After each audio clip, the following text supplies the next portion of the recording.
Hello class 8, welcome to Zenith Guru fundamental. मैं हूं निकी पंडित and हम यहाँ पे कर रहे हैं pressure, wind, storm and cyclone के बैक एक्सरसाइज के क्वेश्चंस। सो इस चैप्टर के ऑलरेडी 3 लेक्चर आ चुके हैं and this is our lecture number 4 and I hope कि आपने तीनों के तीनों लेक्चर्स देखे होंगे, तभी आप इस चैप्टर के क्वेश्चन आंसर सॉल्व कर पाएंगे। ओके, सो इस चैप्टर में देखो आपको न्यूमेरिकल्स भी देखने के लिए मिलेंगे, थ्योरी वाले क्वेश्चंस भी देखने के लिए मिलेंगे, राइट? चलिए, सो आई होप कि ऑडियो एंड वीडियो एकदम प्रॉपर होगा। Let's start today's class.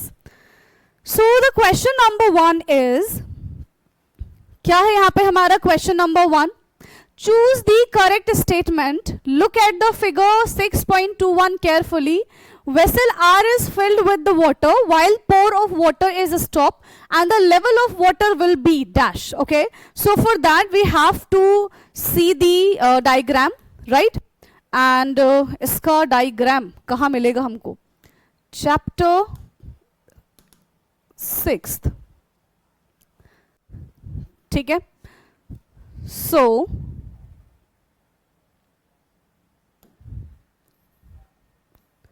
This is the chapter, है ना? ओके, सो ये हमारा यहाँ पे डायग्राम दिया गया है, ठीक है। This is the diagram.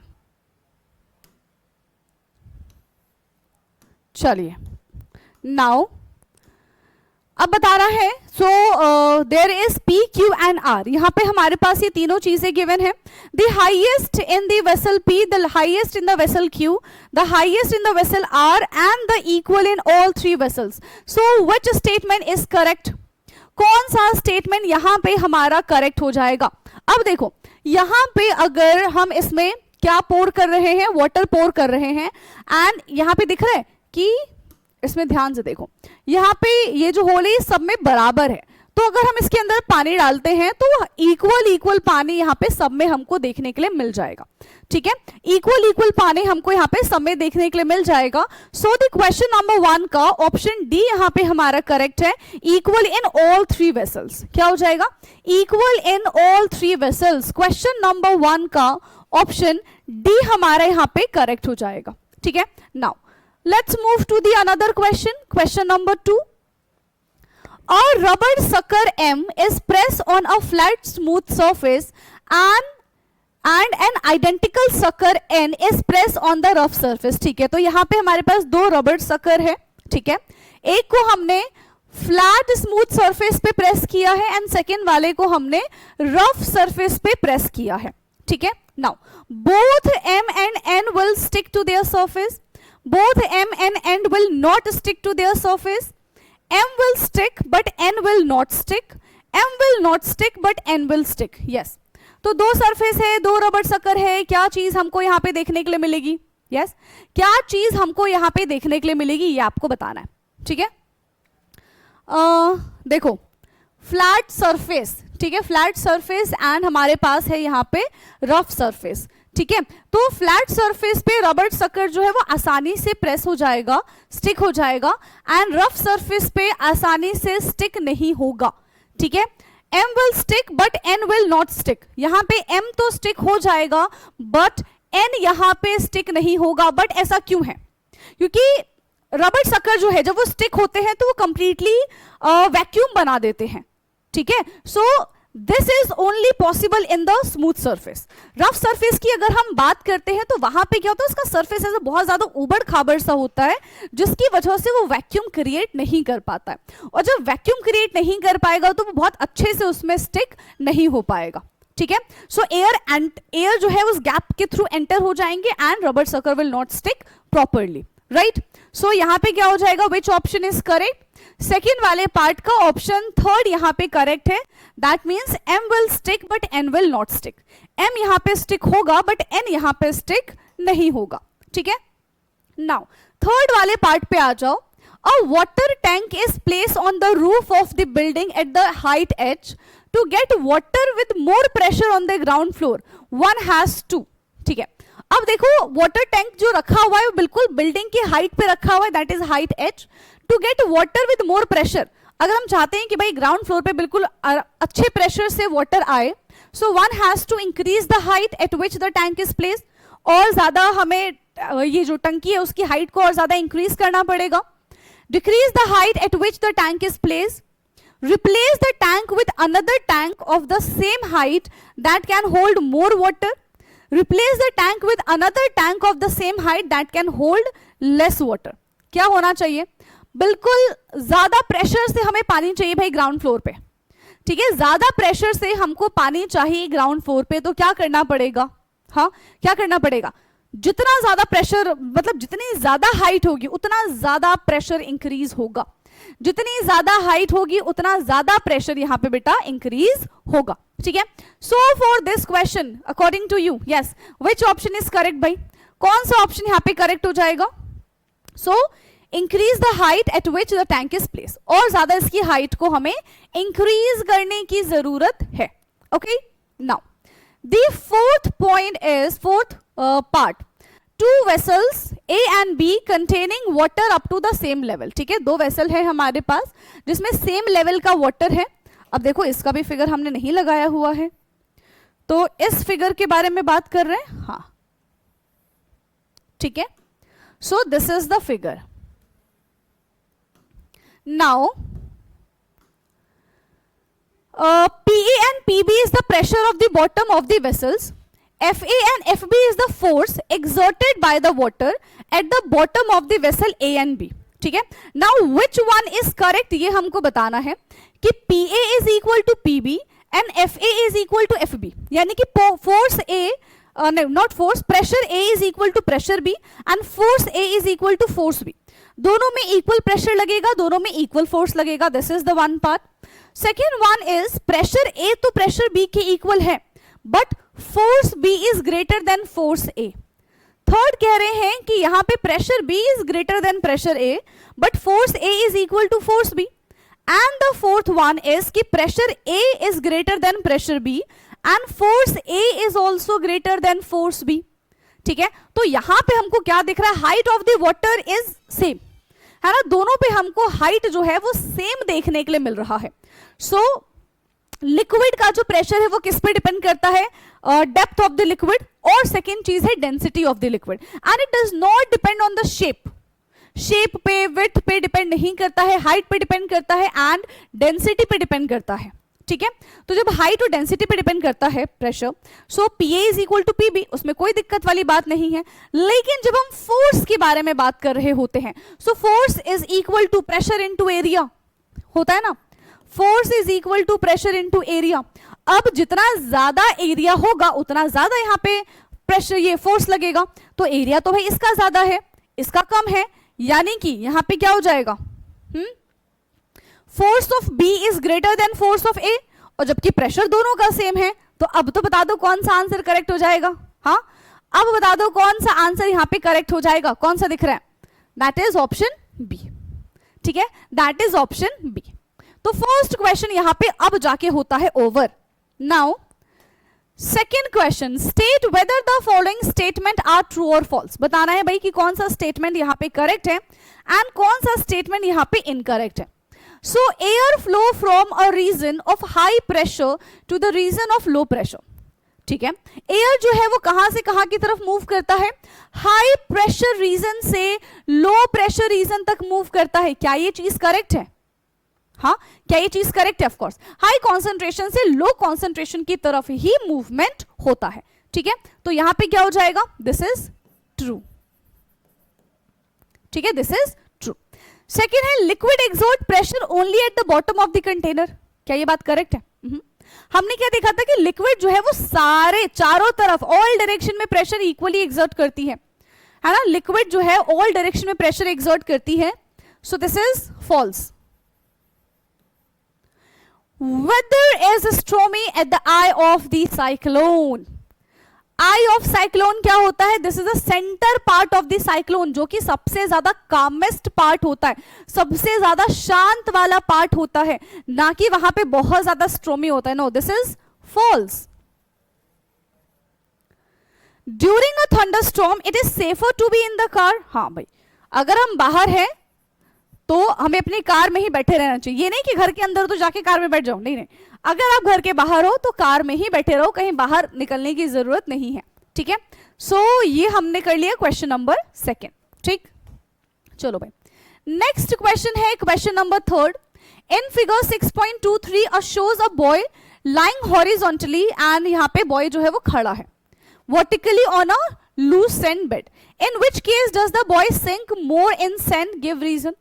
किस केस में जो बॉय है वो सैंड में बहुत जल्दी सिंक कर जाएगा, ये हमको बताना है. ठीक है, इन दोनों पिक्चर्स को देख के तो देखो, जो बच्चा लेटा हुआ है उसने अपना सरफेस एरिया बढ़ा लिया. सरफेस एरिया बढ़ा लिया मतलब उसका प्रेशर कम लगेगा.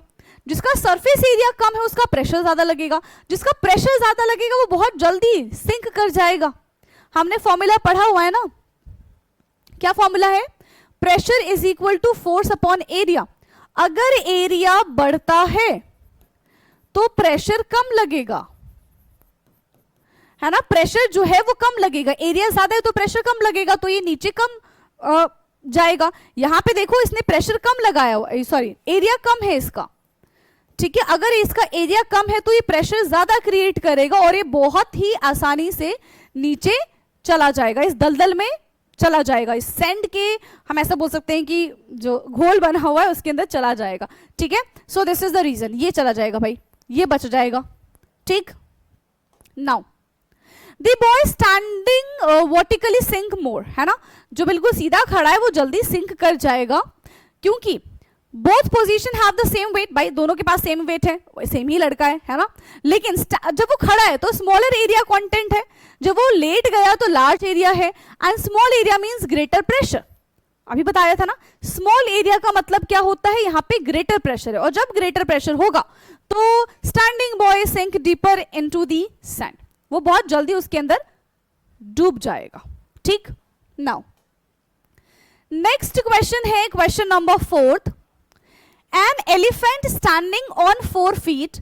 If the area covered by 1 feet is this, calculate the pressure exerted by the elephant on the ground if its weight is 20,000 Newton. ठीक है, वेट उसका 20,000 न्यूटन है. एंड एरिया कितना है, एक पैर का एरिया उसका 0.25 मीटर स्क्वायर है. एक पैर से वो कितना एरिया कवर कर रहा है बेटा, 0.25.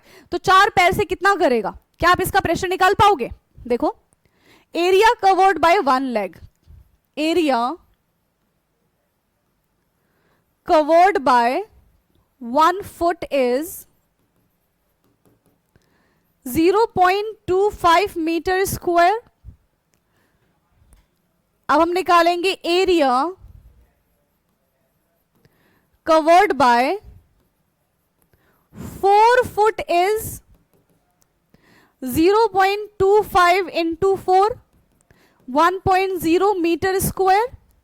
ठीक है, वेट हमको pressure exerted by the elephant on the ground. ठीक है, इफ वेट हमको दे रखा है, वेट यानी कि फोर्स हमको यहां पे गिवन है, दैट इज 20,000 न्यूटन. ठीक है, फोर्स हमको कितना दे रखा है, 20,000 Newton. Now just apply the formula here. ठीक है, सिर्फ आपको बेटा यहां पे फॉर्मूला अप्लाई करना है. Pressure is equal to force upon area. Pressure is equal to force upon area.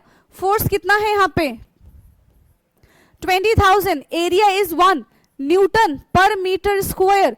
So answer कितना आ जाएगा, 20,000 newton per metre square is the pressure. Pressure कितना आ जाएगा, 20,000 newton per metre square is the pressure. क्या बोलते हो? आसान था क्वेश्चन, हाँ ना, आसान था ना ये क्वेश्चन. चलिए नेक्स्ट क्वेश्चन की तरफ अब हम मूव करते हैं. ठीक है, क्वेश्चन नंबर 5. ठीक, question number 5. Now question number 5 है, यहां पे देयर आर 2 बोट. ठीक है, A and B. Both A has a base area of 7 metre square. ठीक है, ए के पास यहां पे क्या है, 7 मीटर स्क्वायर का बेस एरिया है. 5 person is seated in it, और उस पे 5 लोग बैठे हुए हैं. Boat B has base area 3.5 metre square और 3 लोग उस पे बैठे हुए. If each person has weight 700 Newton, find out which boat will experience more pressure on the base and by how much.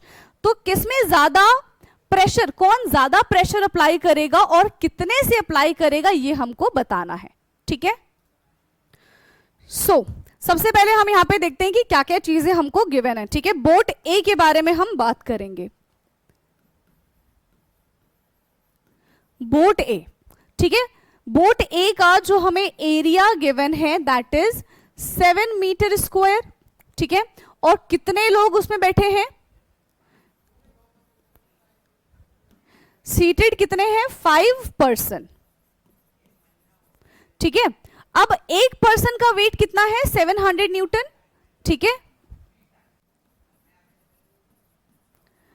1 person का वेट है यहां पे 7 न्यूटन, सो 5 पर्सन का वेट कितना हो जाएगा, यहां पे हो जाएगा 700 इंटू 5, तो 5 7 जा 3500 न्यूटन, ठीक है। अब एरिया पता है हमको, फोर्स हमको पता है, क्या हम प्रेशर निकाल सकते हैं, प्रेशर ही पूछा था ना, हाँ। So pressure is equal to force upon area.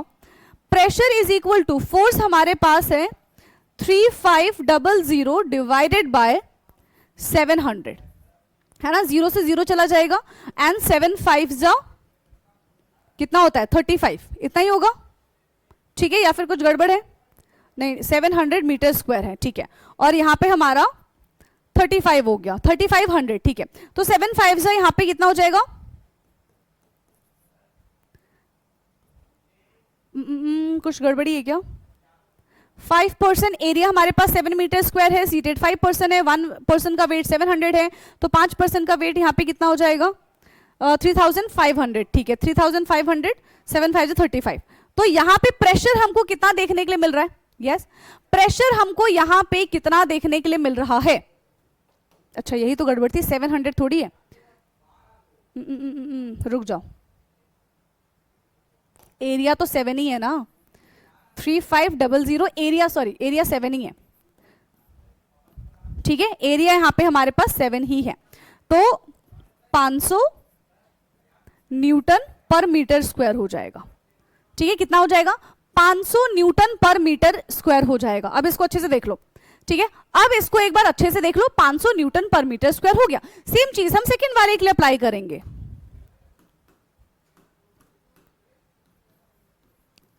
Boat B के बारे में बात करते हैं, जिसका एरिया हमको कितना दे रखा है, ठीक है। Boat A this, boat B has base area हमारे पास है 3.5 मीटर स्क्वायर, ठीक है। एंड अगर एक पर्सन यहां पे सीटेड है, ठीक है, यहां पे कितने पर्सन सीटेड है, 3 पर्सन, 1 पर्सन का वेट है यहां पे 700 न्यूटन, सो 3 पर्सन का वेट कितना हो जाएगा 700 न्यूटन इंटू 3, है ना, 700 newton into 3, so 2100 newton. Now pressure is equal to force upon area.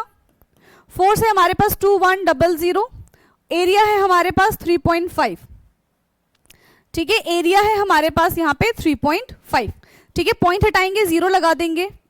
अब ये हमारा किससे चला जाएगा, 7 से चला जाएगा, 7 5 जा 35 एंड 7 3 जा, तो 1 2 3 0 आ गया, 5 6 जा 30, तो 600 न्यूटन पर मीटर स्क्वायर आ रहा है, 600 न्यूटन पर मीटर स्क्वायर आ रहा है। नाउ किसका प्रेशर ज्यादा है, हाँ जी, किसका प्रेशर यहाँ पे ज्यादा है, pressure B is greater than pressure A, और कितने का डिफरेंस देखने के लिए मिल रहा है हमको, 100 पास्कल का डिफरेंस देखने के लिए मिल रहा है, या फिर 100 न्यूटन पर मीटर का प्रेशर हमको देखने के लिए मिल रहा है, ठीक है। सो इधर ही लिख लेते हैं हम, pressure B is greater than pressure A. Pressure B जो है वो ज्यादा है प्रेशर ए से, और कितना ज्यादा है, तो P B minus P A 600 minus 500 यानी कि 100 पास्कल। कितने का डिफरेंस देखने के लिए मिल रहा है हमको यहाँ पे, 100 पास्कल का डिफरेंस देखने के लिए मिल रहा है, ठीक है। 100 पास्कल का डिफरेंस देखने के लिए मिल रहा है, ओके, ठीक है। चलो नेक्स्ट क्वेश्चन करेंगे। अब नेक्स्ट क्वेश्चन चलो रीड करो, है ना, 1 मिनट का मैं आपको टाइम दे रही हूं, उसको फटाफट से आपको रीड करना है, जल्दी रीड कर लो।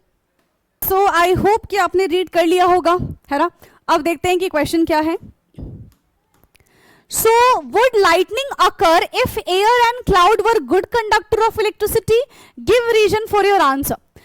ठीक है, तो would lightning occur, कह रहे कि भाई क्या लाइटनिंग होगी जब एयर, यहाँ पे air and cloud good conductor होंगे. ठीक है, तो इसका हमको एग्जाम्पल देना है और इसको हमें एक्सप्लेन करना है. ठीक है, रीजन बताना है, रीजन. तो आंसर क्या हो जाएगा? नहीं. ठीक है, लाइटनिंग यहाँ पे नहीं होगा. लाइटनिंग कब हो सकता है, उसके पीछे का क्या रीजन है? देखो, जब एयर इलेक्ट्रिकली चार्ज होगा, यानी कि जब करंट है जो बहुत ज्यादा बढ़ जाएगा तो इट ब्रेक द बैरियर. ठीक है, पुअर कंडक्टर ऑफ एयर, उस केस में यहाँ पे लाइटनिंग होगी. Normally air is a poor conductor, लेकिन इतना ज्यादा जब चार्ज एक्यूमुलेट हो जाएगा, जब बैरियर क्रॉस हो जाएगा, उस केस में एयर जो है वो इलेक्ट्रिसिटी कंडक्ट करवाने लगता है. ठीक है, तो अब इसको हम किस तरीके से लिखेंगे ये देख लो. तो no, lightning would not occur, है ना. जनरली लाइटनिंग जो है नहीं होगा. क्यों? क्योंकि air is a poor conductor, right. तो लाइटनिंग कब होगी यहाँ पे? Lightning occur because cloud and air become electrically charge. कब होगी लाइटनिंग? जब यहाँ पे क्लाउड और एयर जो है वो इलेक्ट्रिकली चार्ज हो जाए. क्योंकि एयर नॉर्मली कैसा कंडक्टर है, यहाँ पे पुअर कंडक्टर होता है. जब चार्ज क्लाउड में एक्यूमुलेट हो जाता है, जो बहुत ज्यादा चार्ज हो जाएगा, so when the charge become very large, it suddenly flow through the air as the lightning. ठीक है, तो वो उस बैरियर को क्या कर देगा? क्रॉस कर देगा, तोड़ देगा. If air and cloud were good conductor, ठीक है, अगर एयर और क्लाउड जो है वो गुड कंडक्टर होंगे, उस केस में क्या होगा? Charge would flow away continuously, large charge accumulate would not occur and therefore lightning would not be produce. अगर एयर गुड कंडक्टर होंगे तो हर वक्त ऐसे झटके झटके झटके लगते रहेंगे. ठीक है, अच्छा, air is a poor conductor, right. चलिए, नेक्स्ट क्वेश्चन है, question number 7. What will happen to the two identical balloon A and B as shown in this figure? जो कि यहाँ पे नहीं दिया गया. ठीक है, तो कौन से बलून के बारे में बात की जा रही है? दिस.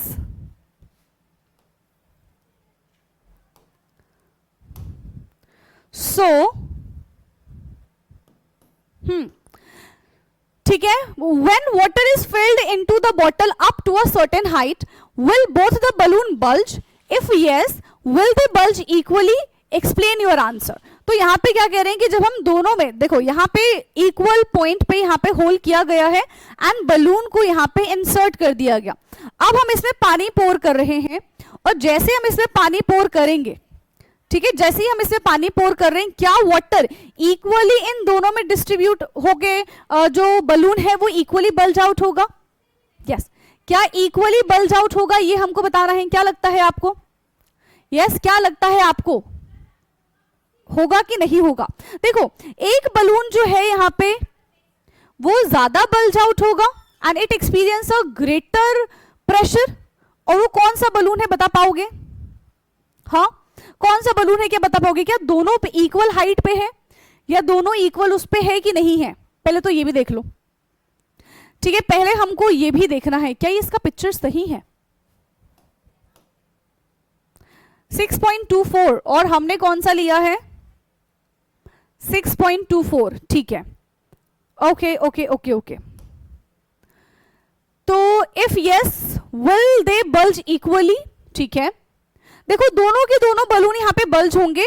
अगर मुझे इक्वल हाइट तो दोनों का दिख रहा है.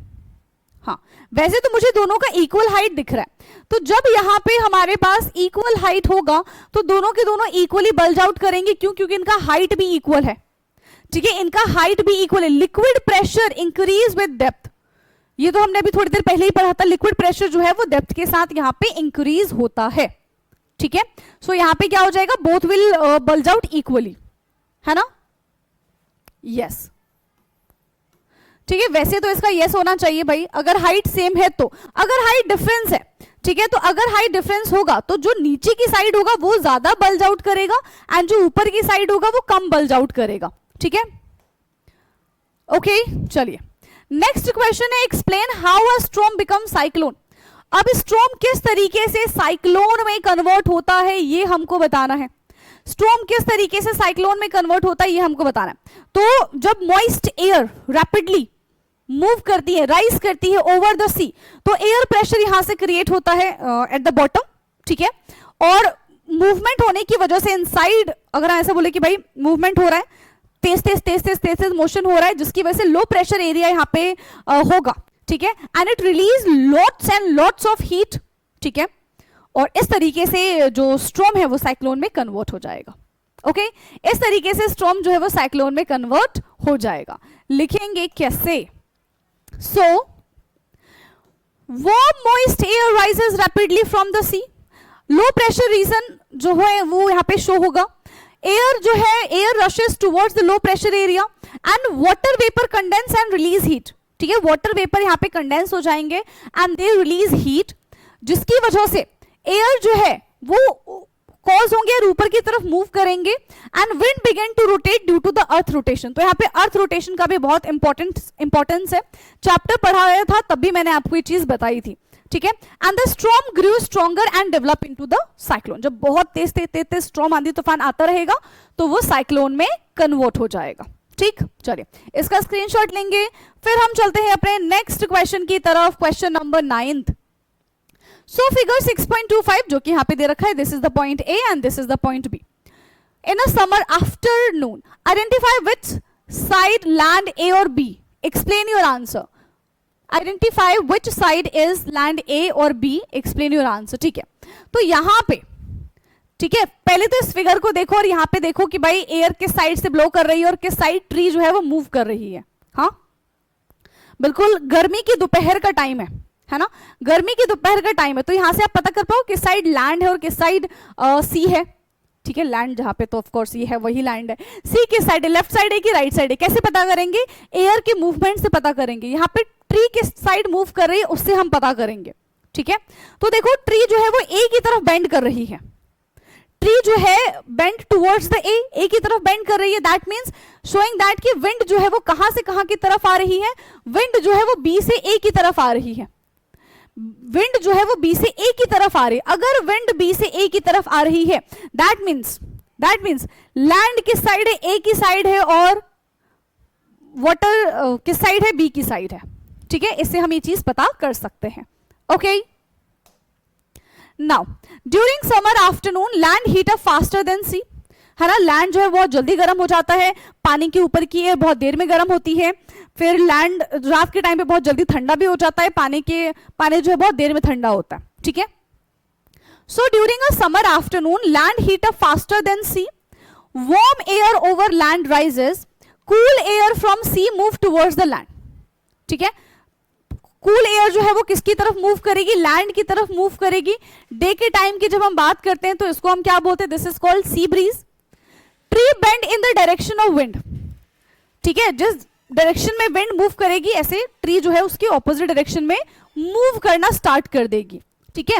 In figure tree are bend towards showing wind is blowing from B to A, therefore wind is coming from the sea, land is on side A, और आंसर क्या हो जाएगा, ए जो है हमारा यहाँ पे, दिस इज ए, यहाँ पे हमारा लैंड हो जाएगा, और बी यहाँ पे हमारा क्या हो जाएगा, ओशियन हो जाएगा, कि यहां से जो वाटर है वो मूव कर रहा है, ठीक है, यहां से वाटर जो है वो मूव कर रहा है, ठीक।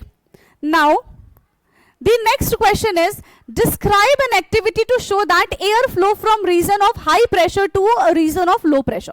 एयर जो है वो कहां से कहां की तरफ मूव करते हैं, हाई प्रेशर से लो प्रेशर की तरफ मूव करते हैं, है ना, हाई प्रेशर से लो प्रेशर की तरफ मूव करते हैं। तो इसके लिए हमको एक एक्टिविटी करनी पड़ेगी। एक्टिविटी के लिए हमको एक प्लास्टिक की बोतल ले लेनी है, बलून ले लेना है, ठीक है, और बलून को हमें स्ट्रेच करके बोतल में लगा देनी है, ठीक है। बोतल को जैसे स्क्वीज करेंगे और ठीक है बलून क्या हो जाएगा, इन्फ्लेट हो जाएगा, ठीक है, रिलीज करेंगे तो बलून अनइन्फ्लेटेड हो जाएगा। तो ये हमको पता चल रहा है कि हाँ, ठीक है, कि वाटर, ये एयर जो है वो एक रीजन से दूसरे रीजन तक मूव करता है। दूसरा एक्सपेरिमेंट हमने क्या देखा था कि हम एक स्ट्रॉ ले लेंगे, यहां पे भी हम एक बलून लगा देंगे और यहां पे एक छोटा सा बलून लगा देंगे, ठीक है, और इसको हम टाई कर देंगे, बीच में तो होल है ही, तो इसका सारा एयर जो है वो इधर की साइड मूव करेगा। ये अभी हमारा हाई एयर जो है वो हाई प्रेशर है, मतलब ज्यादा एयर है, कहां पे मूव करेगा, लो की तरफ मूव करेगा, ठीक। तो दो दो एग्जाम्पल है, आप कोई सा भी एक्टिविटी, कोई सा भी एग्जाम्पल यहां पे लिख सकते हैं, ठीक है। सो एम्प्टी प्लास्टिक बॉटल, मटेरियल क्या है, एम्प्टी प्लास्टिक बॉटल है, बलून है, ये दो मटेरियल हम यहां पे लेंगे। प्रोसीजर क्या है, stretch a balloon over the mouth of the bottle, ठीक है, बॉटल के ऊपर, ये तो गंदा बना दिया मैंने, अब देखो इतनी अच्छी तो ड्राइंग मेरी है नहीं, बॉटल के ऊपर, ठीक है, हम बलून लगा देंगे एंड उसको स्क्वीज करेंगे। Observe the balloon inflating and release the bottle, ठीक है, observe air move from the higher pressure region inside the bottle to the low pressure region in the balloon. तो यहाँ पे ज्यादा प्रेशर था, मतलब यहाँ पे ज्यादा एयर था, तो जैसे स्क्वीज किया इसका सारा का सारा एयर कहाँ पे शिफ्ट हो गया, इस बलून में शिफ्ट हो गया। So air always move from the region of high pressure to the region of low pressure. Air हमेशा कैसे मूव करती है, हाई प्रेशर से लो प्रेशर की तरफ मूवमेंट शो करती है, ठीक है, क्लियर। चलिए नेक्स्ट क्वेश्चन है हमारा question number 11। What is a thunderstorm? Explain the process by its formation, ठीक है, thunderstorm क्या होता है भाई, एनी आइडिया? थंडरस्टॉर्म क्या होता है, उसका पूरा प्रोसीजर हमको बताना है। सो थंडरस्टॉर्म एक ऐसा वेदर कंडीशन है जहां पे बहुत तेज तेज हवा चलती है, बारिश होती है, लाइटनिंग होती है एंड थंडर होता है, ठीक है। अब ये होता कैसे, जब सन की हीट से हमारा जो अर्थ सरफेस है, ठीक है, वो गर्म हो जाता है, वो मॉइस्ट एयर क्रिएट करता है, विच अल्टीमेटली कंडेंस, कहां पे कंडेंस होता है, क्लाउड में जाके कंडेंस हो जाता है, ठीक है, एंड इट एक्यूमुलेट बहुत सारा चार्ज, ठीक है। तो जो नेगेटिव चार्ज होते हैं वो नीचे की साइड होते हैं, जो पॉजिटिव चार्ज होते हैं वो ऊपर की साइड होते हैं। हमारा अर्थ, बिल्डिंग, ग्रास, ये सब के सब पॉजिटिव चार्ज होते हैं। तो नेगेटिव एंड पॉजिटिव चार्ज का हमको अट्रैक्शन देखने के लिए मिलता है, जिसकी वजह से वो थंडरिंग होती है, लाइटनिंग होती है, ठीक है, okay. Now so thunderstorm, a thunderstorm is a weather conditions accompanied by strong wind, heavy rain, lightning and thunder, ठीक है, ये चीज होती है। फॉर्मेशन किस तरीके से इसका फॉर्मेशन होगा, so the sun heat the earth surface, sun क्या करती है, अर्थ सरफेस को हीट कर देगी। वार्म मॉइस्ट एयर जो है, ऑफ कोर्स जब एयर जो है हीट हो जाएगी तो हमेशा किस डायरेक्शन में मूव करेगी, अपर डायरेक्शन में मूव करेगी। It cool and condense to form cloud, huge accumulations, ठीक है, cloud develop, charge built on inside cloud, है ना। क्लाउड की अगर हम बात करेंगे तो यहां पे आपको इस तरीके से पॉजिटिव चार्ज देखने के लिए मिलेगा और यहां पे आपको नेगेटिव चार्ज देखने के लिए मिलेगा। वहीं ग्राउंड पे भी आपको कैसा चार्ज देखने के लिए मिलता है, पॉजिटिव चार्ज देखने के लिए मिलेगा, जिसकी वजह से इनके बीच में आपको ऐसा थंडर सा देखने के लिए मिल जाएगा। Lightning and thunder are produce and strong wind and rainfall occur. तो जब बहुत झमझमा के बारिश होती है ना, लाइटनिंग होती है, तो ये सब क्या है, एक तरीके का हम बोल सकते हैं कि सारा का सारा फॉर्मेशन है थंडरस्टॉर्म का, ओके, क्लियर। चलिए नेक्स्ट क्वेश्चन पे आते हैं। Explain the process of causing lightning. अब थंडरस्टॉर्म का प्रोसेस हमने देख लिया, नाउ लाइटनिंग का प्रोसेस क्या है भाई। अब लाइटनिंग किस तरीके से होती है ये हमको देखना है। तो थंडरस्टॉर्म के टाइम पे जब इलेक्ट्रिक चार्जेस, ठीक है, इलेक्ट्रिक चार्ज बिल्ड होता है क्लाउड में, positive and negative charge collect होते हैं, और नेगेटिव चार्ज अभी मैंने सिखाया आपको कि नीचे होते हैं, पॉजिटिव चार्ज ऊपर होते हैं, ठीक है। तो इनके बीच में ना पोटेंशियल डिफरेंस डेवलप हो जाता है, वी कैन से कि पोटेंशियल डिफरेंस जनरेट हो जाता है। तो जब वो डिस्चार्ज होता है तो वो एक बहुत ऐसा फ्लैश लाइट टाइप से डिस्चार्ज होता है, ठीक है। जब वो डिस्चार्ज होगा तो वो कैसे डिस्चार्ज होगा, एक फ्लैशलाइट की तरह डिस्चार्ज होगा, एंड यहीं से हमारा लाइटनिंग का, ठीक है, प्रोसीजर स्टार्ट होता है, okay. Now so during a thunderstorm electric charge built up in cloud, ठीक है। थंडरस्टॉर्म के टाइम पे क्या होता है, इलेक्ट्रिक चार्ज बिल्ट अप हो जाएगा, पॉजिटिव चार्ज जो है कलेक्ट होता है वन पार्ट पे, नेगेटिव चार्ज दूसरे पार्ट पे कलेक्ट होता है, जिसकी वजह से यहां पे पोटेंशियल डिफरेंस हमको देखने के लिए मिल जाएगा, ठीक है। क्या देखने के लिए मिलेगा बेटा, पोटेंशियल डिफरेंस हमको देखने के लिए मिल जाएगा। When the charge become very large, ठीक है, सडन इलेक्ट्रिक डिस्चार्ज होना शुरू हो जाता है। जब बहुत ज्यादा चार्ज हो जाएगा तो सडन इलेक्ट्रिक चार्ज डिस्चार्ज होना शुरू हो जाता है और वो एक फ्लैश लाइट की तरह हमको नजर आता है, ठीक। This discharge appear as bright flash called lightning. The rapid heating of air cause it to expand suddenly and producing thunder, ठीक है। लाइटनिंग प्रोड्यूस करता है एंड थंडर प्रोड्यूस करता है, ओके, समझ में आया। लाइटनिंग किस तरीके से होती है, इन सारे के सारे आंसर्स का ना आपको स्क्रीनशॉट लेते चलना है, ठीक है, ताकि बाद में आपको लिखने में हेल्प हो जाए। ओके, चलिए नाउ द लास्ट क्वेश्चन है आज की क्लास का और इस चैप्टर का भी। Explain why holes are made in banners and hoardings. देखा है ना आपने, जो बड़े बड़े बैनर्स लगते हैं, जो बड़े बड़े होर्डिंग्स लगते हैं, उसमें कहीं ना कहीं आपको होल्स नजर आ रहे होंगे, तो आपको क्या लगता है कि ये फट गया होगा, है ना? पर नहीं, होल्स बनाए जाते हैं। क्यों होल्स बनाए जाते हैं? यस, ताकि एयर उससे पास हो सके। ठीक है, एयर उससे पास हो सके, इस वजह से होल्स बनाए जाते हैं, ताकि विंड प्रेशर डिक्रीज हो और बैनर जो है वो वहीं का वहीं टिका रहे।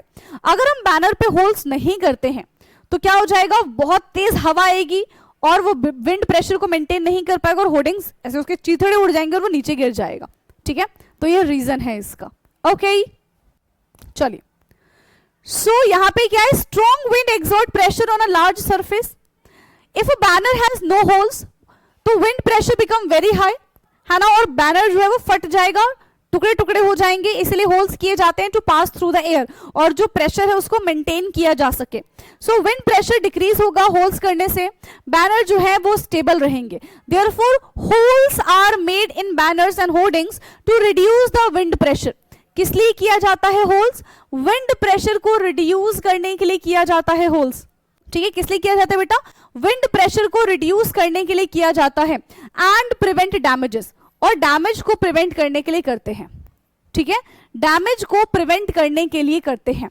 सो this is the reason, and I hope कि अब आपको सारी की सारी चीजें समझ में आई होंगी। बाकी आप मुझे कमेंट करके बता देना कि कौन सा क्वेश्चन ऐसा है जो आपको समझ में नहीं आया है। ठीक है, लेक्चर आपको आज का कैसा लगा, क्या ये लेक्चर आपके लिए यूजफुल था या नहीं था, ये भी आप मुझे कमेंट करके जरूर बताएंगे। बाकी जो बच्चे अभी तक हमारे साथ ग्रुप में नहीं जुड़े हैं, मेक श्योर कि वो ग्रुप में जुड़ जाएं। ग्रुप का लिंक आपको बेटा इसी वीडियो के डिस्क्रिप्शन में मिल जाएगा। ठीक है, ओके, एंड इसके पहले के सारे चैप्टर्स हमने कंप्लीट कर लिए हैं विद क्वेश्चन आंसर, तो आप जिन भी चैप्टर को देखना चाहे वो सारे के सारे चैप्टर्स देख सकते हैं। ओके, सो आज के लिए इतना ही, बाकी की डिस्कशन हम करेंगे अपने नेक्स्ट चैप्टर में। तब तक के लिए पढ़ते रहिए। Thank you so much and bye bye, take care.